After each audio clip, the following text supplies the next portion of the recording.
तो आज हम बात करने वाला हूँ भोजपुरी के न्यू मूवी जिस मूवी का नाम है जय माँ तारा चंडी। इस मूवी ये पूरी तरह से कंफर्म जो है टीवी रिलीज निकल कर आ चुका है, लेकिन जय माँ तारा चंडी मूवी जो इसमें फिर से कंफर्म टीवी रिलीज जानने से पहले हम इस फिल्म के बारे में जानते हैं।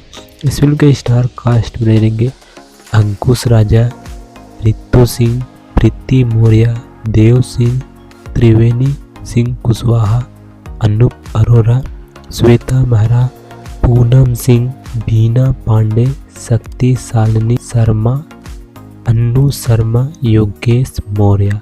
और इस फिल्म को डायरेक्ट किए हैं अजय सिंह। और इस फिल्म की story, screen play and dialogue जो है अमित गुप्ता और अजय सिंह जी ने किए हैं। और म्यूजिक दिए हैं साजन मिश्रा जी। और लिरिक्स जो है शेखर मधुकर, धर्म हिंदुस्तानी, आशुतोष तिवारी। और इस फिल्म की जो है कंफर्म टीवी रिलीज डेट, तो ये फिल्म जो है टीवी पर रिलीज किया जाएगा 13 जनवरी को शाम को 7 बजे रेपचिक टीवी चैनल पर, जो कि ये चैनल जो DD फ्री डिश पर अवेलेबल नहीं है, रिचार्ज वाले सेट टॉप बॉक्स पर जो है अवेलेबल है। हालांकि ये चैनल जो है DD फ्री डिश पर भी आएगा, जो कि यहाँ पर देख भी सकते हैं, जो कि कमिंग सून लिखा भी है।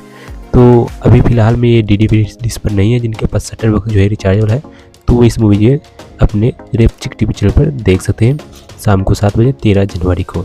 और मैंने एक वीडियो भी बनाया जिसमें बताया हूँ सीता और गीता भोजपुरी मूवी जो इस मूवी जो पूरी तरह से कन्फर्म जो है यूट्यूब रिलेटेड, तो उस वीडियो का लिंक जो है आपको नीचे डिस्क्रिप्शन में देखने को मिल जाएगा, नहीं तो इन डिस्क्रिप्शन में देखने को मिल जाएगा। तो उस वीडियो को देख लीजिएगा इस वीडियो को। तो अगर आपको ये वीडियो अच्छा लगा तो वीडियो को लाइक कर दे, और चैनल पर नए हैं तो चैनल को सब्सक्राइब करके डॉल कर ले इसी अपडेट्स के लिए। बाकी मैं मिलते फिर किसी और वीडियो में, तब तक के लिए बाय बाय।